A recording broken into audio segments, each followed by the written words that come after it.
good morning, afternoon, or evening, whatever it is when you watch this video. So taking the page out of a YouTuber that I enjoy watching, something to look at out of Florida here, just doing one of these therapeutic videos. I mean, I can save you a copay going to the doctor because you just get therapy out of watching the grass get cut, but man, we're way more than a lawn channel at this point.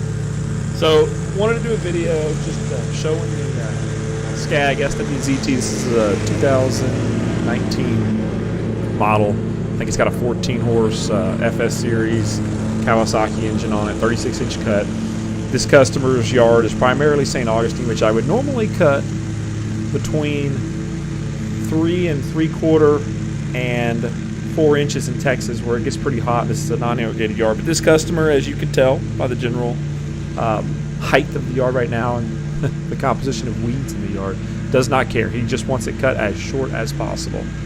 And so I'm going to make some suggestions to him about removing some of this landscaping that they've got. I know they've got a lot of it in the backyard that you'll see, but in my opinion, less is more, just in general, but also if you just don't have the time to maintain what's on the property, it's always going to look better to have less features than having a bunch of them that aren't as well maintained. So yeah, this customer just wants it cut short, so hey, fine. 2 inches it is. Obviously they don't give me a call until it really needs it, and I was charging more for this yard before I got the SCAG, but now that the SCAG's back in there, it makes cutting this pretty quick. So there are fees for overgrowth, but this customer is happy with the yard cut. This is not, a particular customer. This goes to, I've been really lucky on my channel. I haven't heard or had a lot of people that comment thinking they know better and telling you how to do your job, but one of the things that I can't stand when I see it out there is know your customers. And I can't stand people when I go on like lawn site forums, you should be charging this, you should be charging that. In my particular neighborhood, there's not a house one that's over $300,000. These people are all middle class, some lower middle class, because I know some people classify middle class pretty darn good incomes, but these people, a lot of them are soldiers, they work in the education industry, they work in the healthcare industry. A lot of them don't have just money for days. And so knowing your clients and what they expect, I see guys that are cutting up in the northern areas, and they're cutting houses that are $300,000, $500,000 homes and properties, and those people are double cutting, triple cutting the yards, and there's probably an expectation there. You better not leave one blade of grass in a flower bed. That's not the type of people that I choose to work for. I prefer something in between the person who just doesn't give a darn and that person that wants, a British castle type garden. And knowing what you have, to me, is everything, because like this customer, I don't have to worry about leaving a bunch of clippings and stuff and double and triple cutting and cutting all down. He just wants it cut low, and I'll try to make it look good. I'm not going to take shortcuts on a property, but at the same time, I'm not going to sit there and get out with a pair of scissors and cut every little piece of clipping. It's all just knowing what the customer expects. And that bigger point is just being, I really wish some people could just sit back and relax and stop thinking that they know the customers. These landscape people, yeah, sure, some of them are just getting started, and some of them may not be charging what they're worth yet, but they may be in that build-up phase of the business. And ultimately, I'm not in their shoes. I'm not speaking face-to-face with those customers. I don't know what percentage of their income, from nothing to 100%, that they rely on their yard work to accommodate.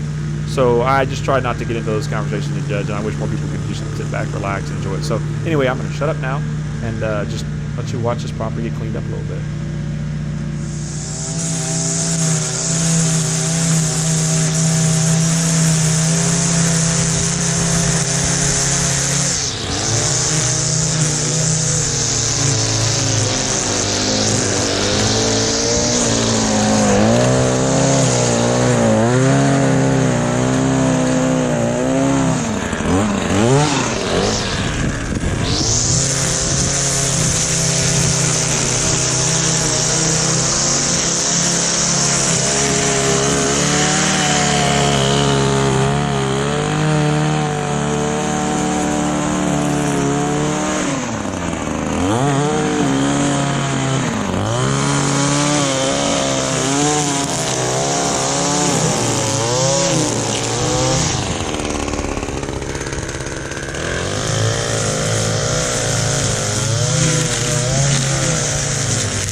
little note to mention here to anybody who's thinking about getting into the business or who is in the business and just starting off and you're using the 21-inch push mowers is I can't stress enough how incredibly useful these commercial mowers are. You just can't explain how much more power you have. The gearing and the blade tip speed. I mean, this grass is, the moisture content inside the grass is very high, so it tends to get very clumpy and almost like a clay-like paste when it's cut.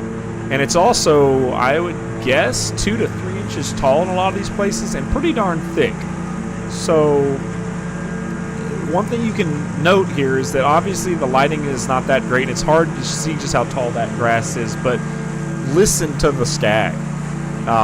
Listen to that mower and notice how it is not bogging down in this. And what I'm doing here to try and make it look as good as I can is mowing with a side discharge in a box pattern, throwing all the clippings into the center and just cutting them up each time, which is really hard on the mower, but obviously gives you a little bit finer clippings in the end result. But listen to how much the mower, it's not leaving stragglers behind. Now granted, these blades are brand spanking new and they've only got about less than 2 hours on them, but it's not leaving any stragglers behind at that speed, which is I would say I'm mowing at about a 2 speed on that mower out of a possible 7, and it's not bogging that engine down at all. So if you're on the fence about, you know, should I get a commercial mower or not, man, there's just something to be said about the power and specifically blade tip speed that you just don't get on a push mower that makes life a lot easier on these big mowers.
Alright, I'm doing a voiceover over this part of the video, so like it or hate it, it's definitely worth doing here.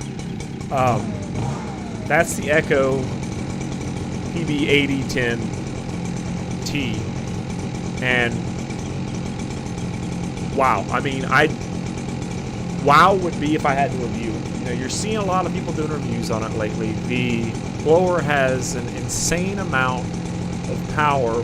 When you look at the velocity of air coming out of it, I think it's 200 plus miles per hour, around 210. I think the cubic feet per minute volume is about 1,070 something cubic feet per minute. I have used a PB230LN handheld blower in concert with a PB770T, Echo's previous big boy backpack blower, and this, guys, is a game changer.